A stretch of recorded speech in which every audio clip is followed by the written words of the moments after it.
In this video, we're going to be looping through our database that looks like this. These are the fields in our database, and we have in another video populated it with some data. So if you don't have a table with data, then you need to go follow along this video. It's a short video I created for anybody that doesn't already have the data in a database that we created in a different tutorial. If you already created a database named Blog Simulation, then you don't need to follow this video. But if you don't have that database, then go ahead and watch this video and then come back to this video where we take that data and we loop through it and then we display it in a page that looks like this. So we're going to learn about arrays and also pulling information from a database and looping through it to return information from each row. We're going to be creating something like this. What we're going to be creating, all of the data that is showing on the page is going to come from the information that is in the database. So if you've been following along in this series, we're going to be working with the same project directory, and in case you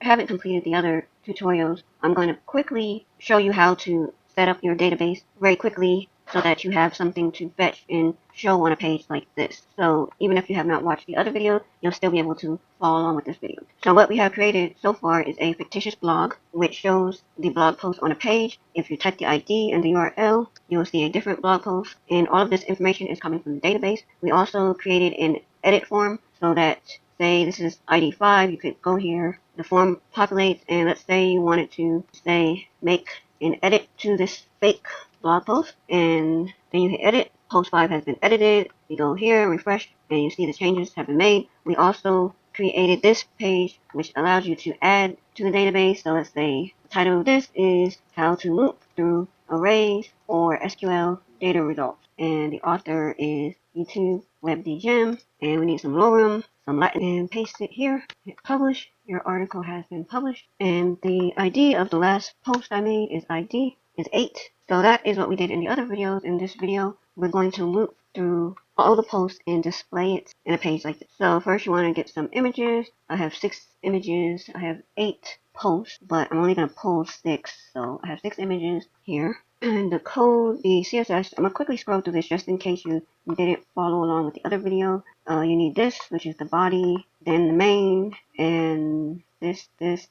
I don't think you don't need any of this here, and you don't need the button either. Alright, so everything you need is from here on up. So that's all the CSS that you need for this page right here. And I'm going to title this pseudo blog. And then we want to link to the style sheet. Alright, so this is what we're making here. So let's open up the index page. That's the page that we're working on. So we have a blank page. So before we create that page, let's look at this and see what do we need to have in our database in order to make a page like this. So let's go to our index, which at the moment is blank. We need to create a div that is a flex box. So let's call this blog excerpt. That's going to be the name of our div, and we're going to have a div for the image, and then we need a div for the text. So let's give that a class. Let's call this excerpt underscore text, and we're going to do h3, and then under that I'm going to create a paragraph with a class called date and author, and it's going to contain the date, and we're going to put a bullet here and then the author name, and then under that create a paragraph called excerpt and copy this, and then under that let's create a class called read more, and then we're going to do a right arrow. So let's look at the mess that we have. Alright, I have a folder called images. So first, let us make this image a specific size. So let's go here, and this is the class that we're working on.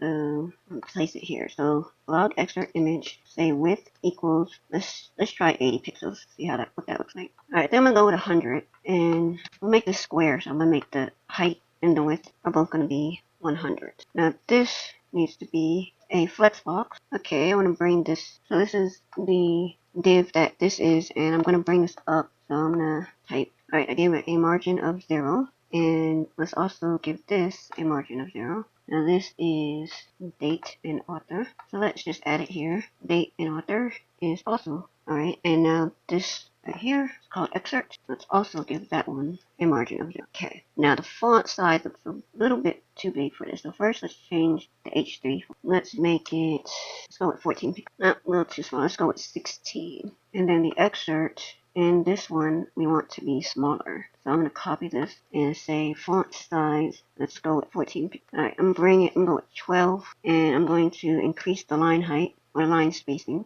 Alright, so line height is 1.5 EM. Let's read more right here. We want it to be the same size. And let's get rid of the margin here too. Alright, so we're getting there. So we need some padding. Alright, so we're going to give padding to excerpt text. We're going to add padding to the left, the right, the left, and the right. Alright, I'm going to go with 15 pixels. So 15 pixels. Alright, now this is not important, but I'm going to change the color. I'm going to increase the font sizes again. I'm adding a little bit of padding above the image. I'm going to reduce that too. Alright, we're almost there. So next we have this, which is this. So we're going to give it some padding on the top and bottom. Let's try 5 pixels. Alright, that looks good. Next, the color. We want it to be lighter. So let's choose color. Let's find a light brown, light gray. Alright, that's too light. That's better. Alright, I'm going to go with that right there. Next is the readme. So this is readme class. And let's do A, since this is a link. So let's do readme,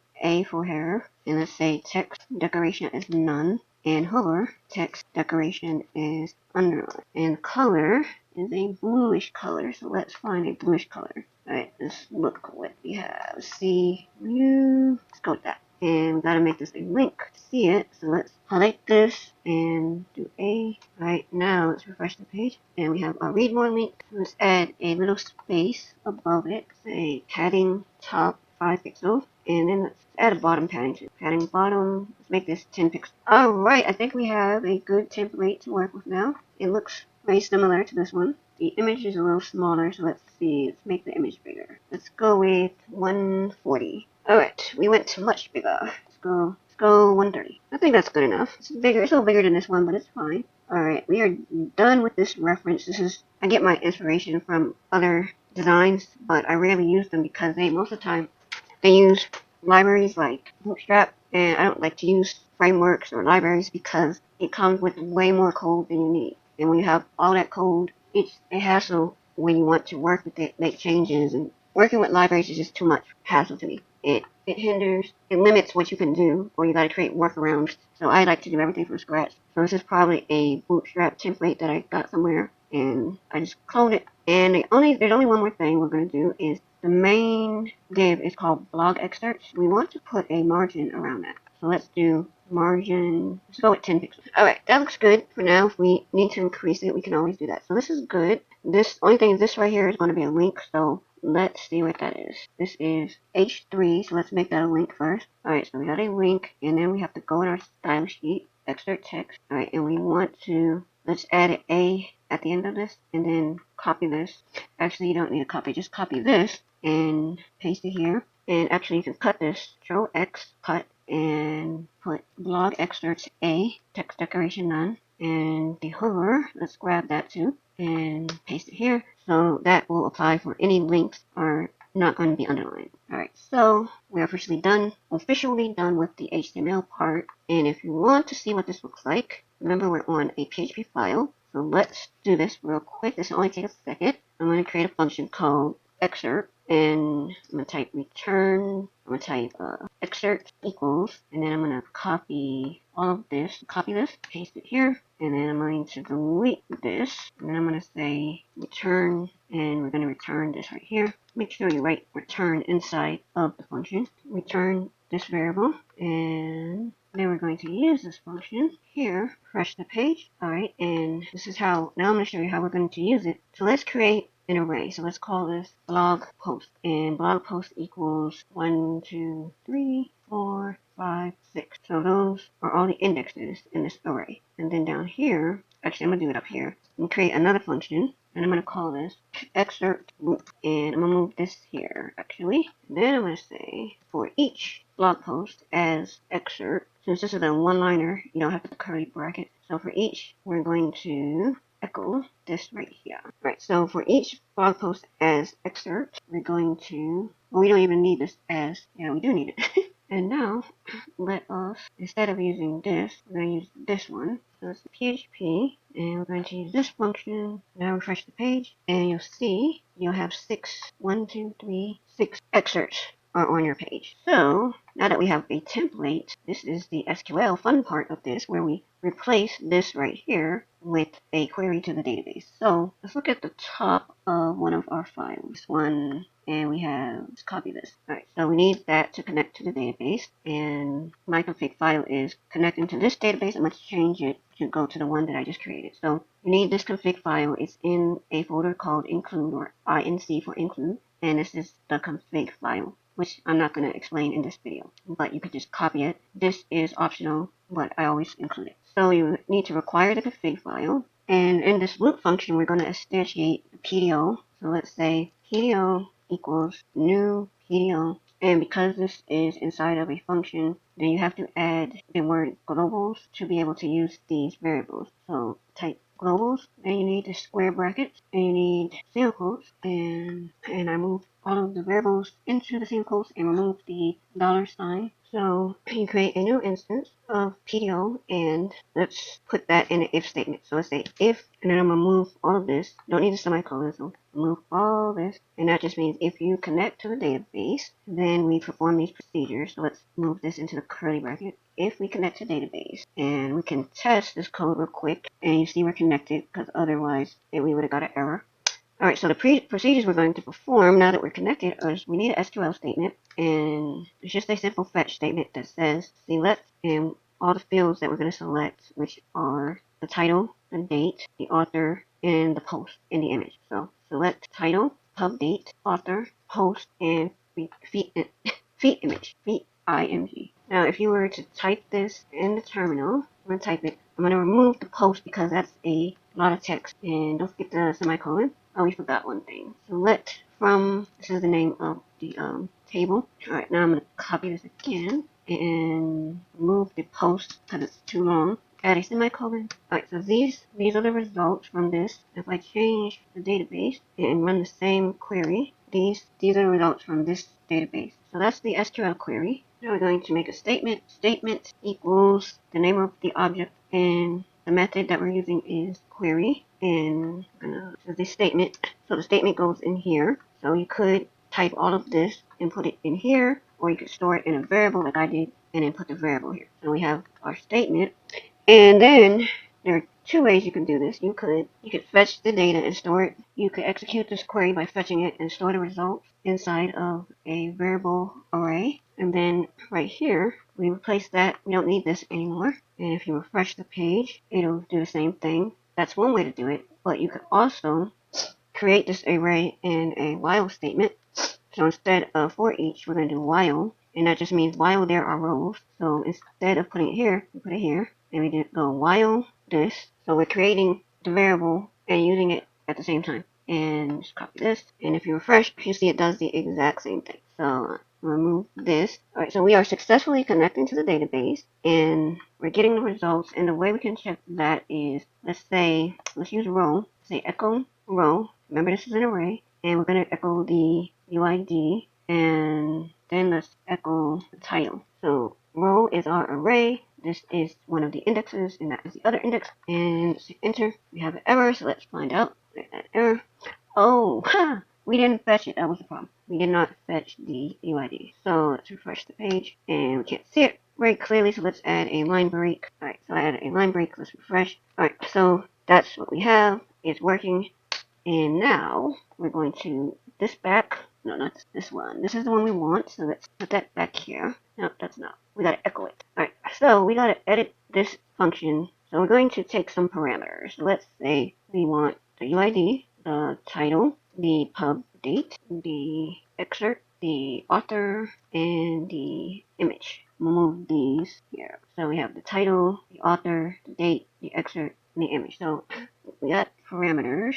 Now, in here, we're going to replace our demo data with dynamic data. So this is the image, and this is the title. So put the title here, and next the date. So copy that, paste it here, and then I'll copy this. And this is the author, and this right here is the excerpt. And right here, we're going to have the UID. Copy this because we're going to also put it right here. And so we have UID, title. Right, we have everything we need. So copy all this and go down here, right here. Right here, we're going to paste that, which what we copied. So we're going to assign values for all of these. So I'm copying all of those variables, and then I'm going to paste it here, and then I'm going to put them on separate lines and say UID equals row and single quotes, and it's pretty much the same name. I use the same name, so you would put the field name here. The field name is here, here, here, and here. Field name, column name, whatever you call it. And now this excerpt is going to get some special treatment. We need to reduce the number of characters that we're using. So look at this. This is about a little bit more than 200 characters. So we want to take our excerpt and use a function called substring. And the first argument is going to be excerpt. The next argument is the number of characters I want, which is 200. You want before the number of characters, the starting place is 0. That would be argument number 2. And the third argument is the number of characters, which I chose 200. So excerpt equals this. Now you could do this and replace it with this. So excerpt equals the first 200 characters of the post. And if I'm not mistaken, I think that we have everything we need to try this code out. So let's refresh to see if we remembered everything. Okay, we did it. Now if you want to use this with the other project, this ongoing SQL project, you're going to want to change this link right here. Let's go back to code and find the page. Right, so this is the page, and the URL is going to look like this. So just copy that, and right before the UID, you add that there, and then also with the read more, the same thing, and hit the refresh button. And if you hover over, see, bigger, right, that's 1, 2, 3, 6. So this is showing 6. I'm going to change this. It has 200. I'm going to change that to 18.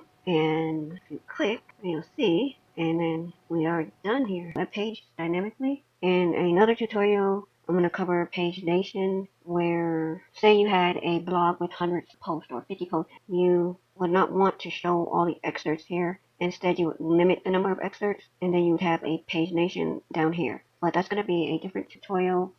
That's it for now. Sayonara.